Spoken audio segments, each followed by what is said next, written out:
Hello there. Pastor Stuart here with another midweek Bible study video. We've been reading a different psalm for the past few weeks, and today we'll be reading Psalm 69.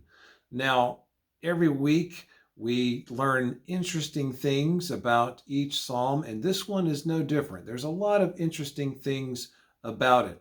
We can start right from the inscription. Before verse 1 even begins, it says, "For the director of music to the tune of lilies," and it's of David. So, like we've talked, when a psalm says it's a psalm of David, it could be inspired by King David, written by King David, written for King David, or the psalm writer had a part of David's life in mind when they wrote it. So apparently, these words, which we will hear, are very expressive, very emotional, a lot of emotions, a lot of feelings in these words. They must have been written by the psalmist, and the psalmist must have set them to music, to a tune that the congregation or that his people already knew. Whatever the tune lilies might be, that's what these words were set to. And that happens, like we've said before, in our own hymnal. A lot of hymn lyrics might be set to different tunes.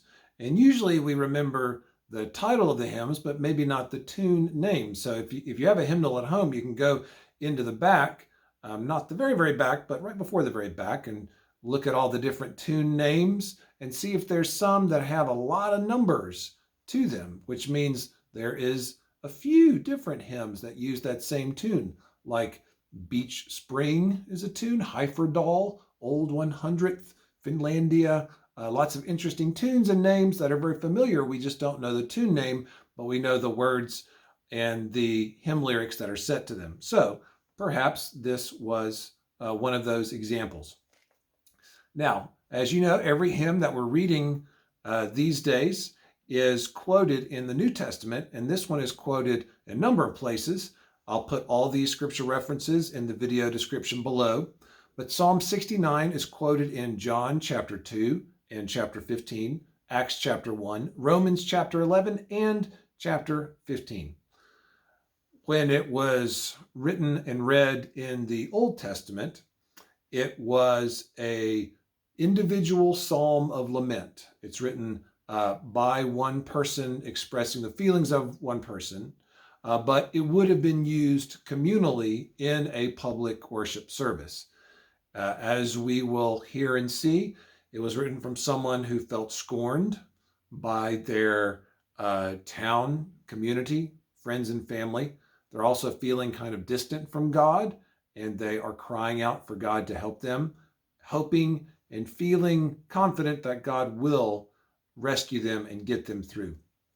When it was quoted in the New Testament, it was connected to Jesus's experiences of being insulted and persecuted and hated and rejected. For the most part, there are some other references that we'll mention when we get to them that are quoted in the New Testament in a very interesting way. A lot of interesting things going on in this psalm. So let's jump in. I'll read the first 12 verses because they're very similar in what they are expressing, and then we'll talk about them afterwards. So here's Psalm 69, verses 1 through 12. Save me, O God, for the waters have come up to my neck. I sink in the miry depths where there is no foothold. I have come into the deep waters. The floods engulf me. I am worn out, calling for help. My throat is parched. My eyes fail, looking for my God. Those who hate me without reason outnumber the hairs of my head. Many are my enemies without cause, those who seek to destroy me. I am forced to restore what I did not steal. You know my folly, O God. My guilt is not hidden from you. But may those who hope in you not be disgraced because of me, O Lord, the Lord Almighty. May those who seek you not be put to shame because of me, O God of Israel. For I endure scorn for your sake, and shame covers my face. I am a stranger to my brothers, an alien to my own mother's sons. For zeal for your house consumes me, and the insults of those who insult you fall on me. When I weep and fast, I must endure scorn. When I put on sackcloth, people make sport of me. Those who sit at the gate mock me, and I am the song of the drunkards. Yikes. So this psalmist is going through a very hard time in life. He's experiencing things on the outside and feeling them on the inside that are tough, challenging, and negative, and they are taking a toll. So he is overwhelmed. He or she is feeling like they are sinking, like they are drowning. And we've heard that imagery before in other Psalms that we've read the past few weeks. The imagery that they are stuck in the mire, in the mud, in the pit, and the waters. You could hear, he just feels like the water level is just getting so high that he can hardly breathe and he can't escape. And he's caught in the undertow. And he's just saying, hey, I'm drowning here. I need some help. So he's at the end of his rope, which again, it feels like a common theme in these Psalms that we've read. In the very first Psalm lesson we did, maybe, I guess, 5 or 6 weeks ago, I pointed out that, I think these numbers are right if I remember them, of the 150 Psalms, about 50 of them are Psalms of lament. So a third of the Psalms in the book of Psalms are lament and their sadness and their grief. And it's about, it's from people who are hurting, expressing what they're feeling. So that's one of these right here. The psalmists, they just can't take it anymore. And it feels like they're going to drown in insults and the depression that comes with that. It sounds like they're feeling a darkness, that they are just stuck and lost in this darkness and they can't get out. It sounds very much like real depression and the aloneness, like they feel there's no one else to help them. They feel alone, whether that's true or not. In verses 4 and 6, he says that he's hated and doesn't deserve all the persecution that he's receiving. He does admit that he has messed up a little bit and he says, God, you know my folly, you know my mistakes, my guilt isn't hidden from you. So he admits that he's kind of slipped up, that he's done some wrong thing, but he feels like the punishment that he's enduring, what he's having to put up with from other people is far more severe than he deserves. And you can hear he also hopes that whatever things he has done doesn't make life harder for the other good people in his life.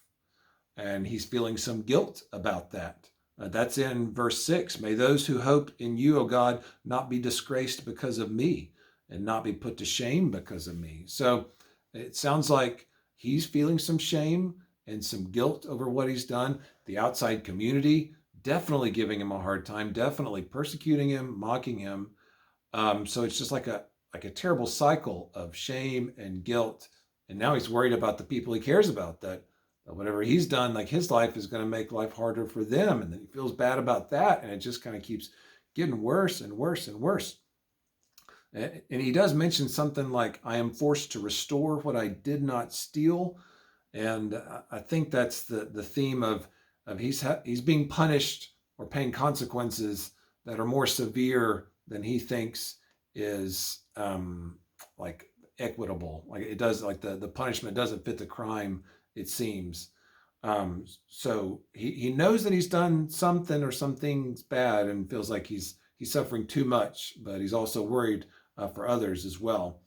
And one of the reasons he says people are giving him a hard time is because now he is super committed to God and to the church, to the Lord's house.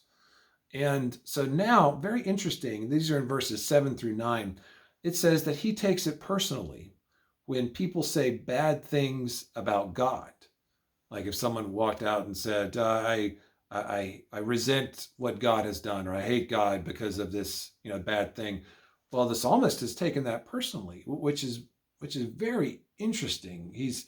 It's almost like he can't separate his own feelings from the bad things that other people might say about the Lord. And sometimes that can happen when you are stressed and anxious and depressed.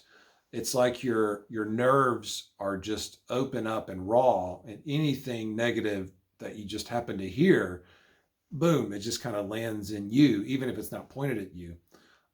So apparently this person has now totally devoted themselves to the Lord.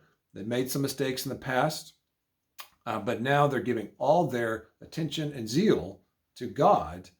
And because of that complete devotion and investment, whenever someone says in bad things about God, the psalmist takes it personally, which we don't have to do. We can definitely stand up for our faith and say, I don't agree with what you said. I take issue with that. But you can tell the psalmist is so sensitive right now that every bad thing he hears, he's taking it personally. And his zeal is consuming him so much that he's not focusing on other things and other people. So he even feels distant from his family, his brothers that he mentions, which paints a very interesting picture. It's almost like he's kind of cut off his family and just devoting all of his time and attention to religion and the church, which is great, which is good. But I wonder if he's overcompensating for maybe the guilt that he feels. And, that happens today, that people do stuff, they feel guilty about it, and they feel like, well, now I need to go to church more or give more to the church, which are, certainly good things to do, but it's almost like they're doing it to kind of make up for the guilt and shame that they're feeling. And no one should feel guilt and shame because, as we always say, Christ's forgiveness covers everything, and it's right there and it's waiting. But it does sound like he is trying to make up for whatever bad mistakes he's committed in the past by completely giving all of his life and attention over to the Lord. That's one of the references in the New Testament when Jesus overturns tables at the temple. Some people quote the verse, "Zeal for God's house will consume him," because Jesus showed so much zeal that day when he kicked over the temples that people thought of this verse. In verses 10 and 12 that we just read, he says that people from all levels of society are ridiculing him. So when he walks by the town hangout, that people like they sing like insulting songs like nah, nah, nah, nah, nah. Is what we might say. But the way he says it is, they make sport of me. I am the song of drunkards, like insulting songs that even the town drunks have made up to make fun of him. But nevertheless, he still prays to God for help. He's not given up. So let's read verses 13 through 21. But I pray to you, O Lord, in the time of your favor. In your great love, O God, answer me with your sure salvation. Rescue me from the mire. Do not let me sink. Deliver me from those who hate me, from the deep waters. Do not let the floodwaters engulf me, or the depths swallow me up, or the pit close its mouth over me. Answer me, O Lord, out of the goodness of your love. In your great mercy, turn to me. Do not hide your face from your servant. Answer me quickly, for I am in trouble. Come near and rescue me. Redeem me because of my foes. You know how I am scorned, disgraced, and shamed. All my enemies are before you. Scorn has broken my heart and has left me helpless. I looked for sympathy, but there was none. For comforters, but I found none. They put gall in my food and gave me vinegar for my thirst. So he's begging God to not let him sink deeper into shame and depression, the mud and the mire and the darkness that he feels he has fallen into, and he is worried that it's going to rise above his head and overwhelm him. He feels tortured by his enemies and begs God to rescue him, as he said, because God is so good, because of God's great love, which is an interesting way to try. You can tell that he's so desperate. He's trying to convince God. He's like, God, because of your infinite love, that's why you should want to help me, right? Because of your never-ending love. Remember that? That's why you should help me. It's kind of like he's pulling at every every rope, every string he can pull just to kind of convince, like he's so desperate. He's like, please, God, and coming up with whatever reason. We've been there. Like, when you are in a moment that you feel like there's no way out of this. I mean, you bargain everything and you say, oh God, if you can just get me out of this, I will never do XYZ, and I promise to do ABC. That's the kind of bargaining that this guy, I feel, is doing here. Like, whatever he's thinking, whatever I can say just to get something to happen to rescue me, that's what I'll say. Now, interestingly, the next verse is his pain has become so much, it pushes him to want revenge, which is a very human feeling. So let's read verses 22 through 29. May the table set before them, his enemies, become a snare. May it become retribution and a trap. May their eyes be darkened so they cannot see, and their backs be bent forever. Pour out your wrath on them. Let your fierce anger overtake them. May their place be deserted. Let there be no one to dwell in their tents. For they persecute those you wound and talk about the pain of those you hurt. Charge them with crime upon crime. Do not let them share in your salvation. May they be blotted out of the book of life and not be listed with the righteous. I am in pain and distress. May your salvation, O God, protect me. Wow, those are strong words. Again, really honest words. If there's one running theme throughout all these Psalms, that they are so honest. And boy, those are some honest human emotions that the psalmist is expressing. He wants his enemies to be punished severely in this world. The belongings and the lifestyle that they have now, he wants that to be ruined, and for eternity. He wants their names wiped out of the book of life, for goodness sakes. Like that is extreme. Again, we should be honest ourselves and recognize we've probably had vengeful thoughts when people have wronged us, and we wanted those people to suffer like we have suffered. So let's not be too judgmental about this psalmist. He is as human as we are. At least he's honest with God. And it's helpful to remember that when we are pushed to the brink, we will go crazy. That happens. We kind of stop being rational and we just get exploded with emotions, and we just kind of lose it. And that's when we have these thoughts, maybe when you're stuck in rush hour traffic and you just think the angriest, most spiteful thoughts you could ever think about somebody that you've never even met. They just have to be in front of you. Everybody has the right to go crazy sometimes. Okay? It happens. Life is hard. When they are overwhelmed with emotions and just can't keep them in anymore, they just explode out.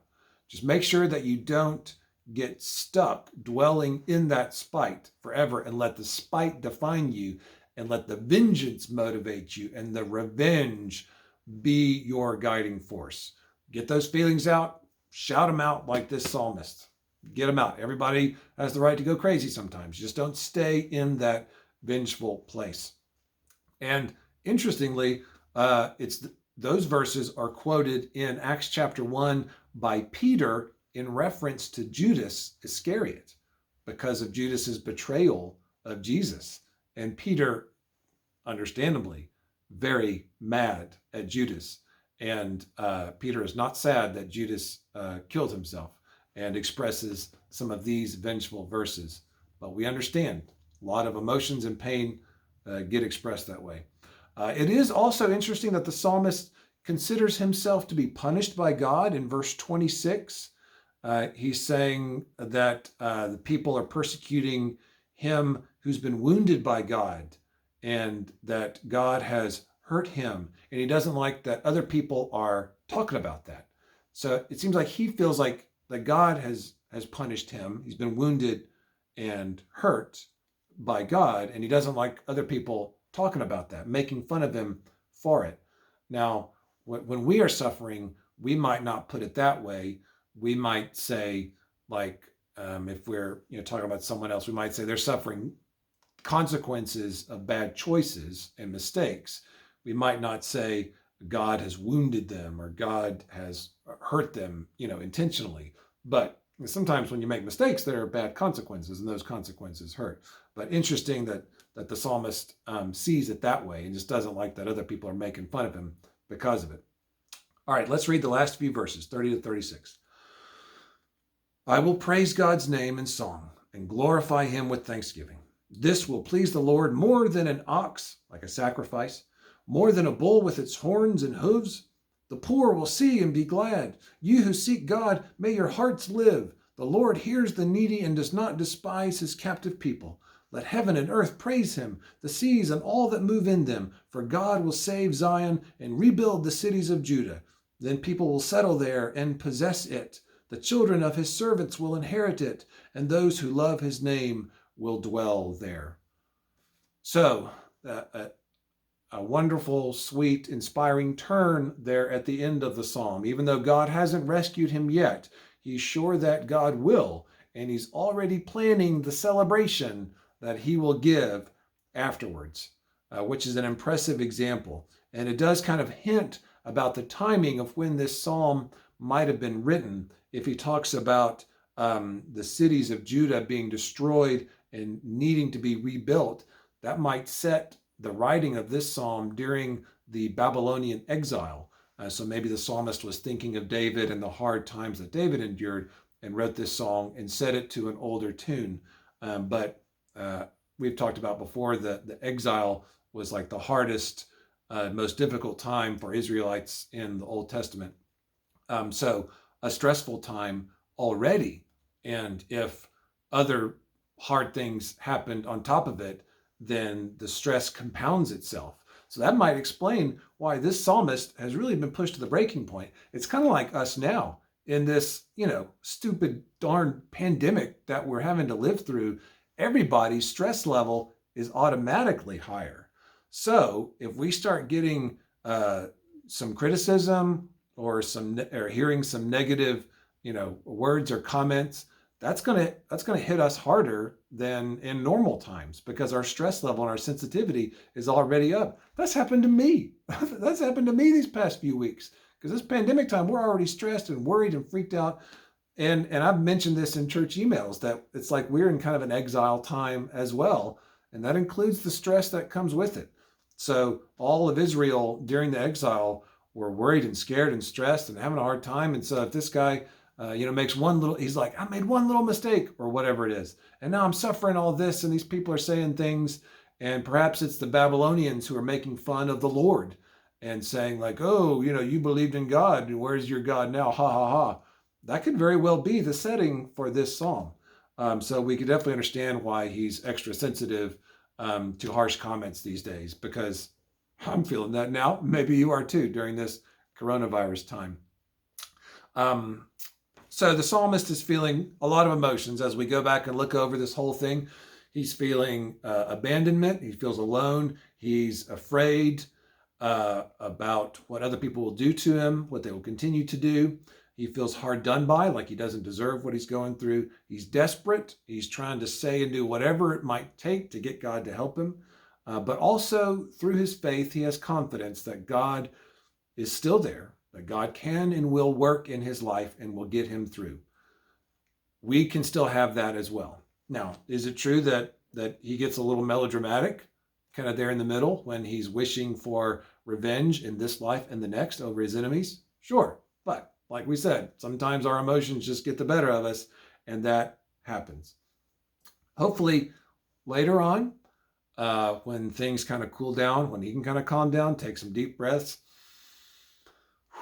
maybe he can move into the forgiveness stage of the hurt and the pain that he's feeling. But that's later. Right now, he's hurt and he's emotional. Hopefully later on, God can help work with him and get to some forgiveness over the people who have hurt him. But that stuff can't be rushed as much as we might want to rush it and say, oh, God, take away all this pain and hurt and spite that I'm feeling and just, I'll just forgive those people right now. Abracadabra, boom, forgiven. Feelings aren't that easy. We can't just wish them away with a magic wand or anything. It's a process and it can take longer than we wish, but there are cycles to how emotions go through us and how we feel them. And so this psalmist, boy, he's right in the height of those emotions. And that's okay. It's okay to be emotional when you are really hurt. But it's great that at the end, this psalm does give us really good comfort and inspires us and assures us, even in the act of crying out to God and voicing our needs, draws us closer to God and can remind us that God is there and is at work and can work in our lives. So a good reminder. As I was thinking about what hymn to sing as I close every Psalm Bible study that we've been doing these weeks, since the Psalms were like the Old Testament hymnal, I close each of our Psalm Bible studies with a hymn. And I found this one that I had never heard of before. It's in our Celebrating Grace hymnal, and it's called When Sorrow Floods the Troubled Heart. And it is a song of, it sounds like grief and tears and hurt. And also it's set to a familiar tune. It's set to the tune of My Shepherd Will Supply My Need. So much like the psalm that we just read, it was written probably a little later, but set to a familiar tune because the psalmist just had to get these emotional feelings out. And it seems like this hymn might be a similar situation. So this is verse 1 of When Sorrow Floods the Troubled Heart. And since it's words set to a tune and I'm not used to their combination, I just learned this hymn. Bear with me if my notes stumble a little bit, but it's a really beautiful hymn. So let's listen. When sorrow floods the troubled heart and clouds the mind with fears, affliction presses from the soul the bitter flow of tears. God's weeping children raise the prayer, Almighty God, how long till tears shall cease and silence break and grief be turned to song? Maybe you're wondering how long until your tears will stop and the silence will break and your grief will be turned to song. If you're wondering that, then you're in good company of us and all of heaven and all of the psalmists as well.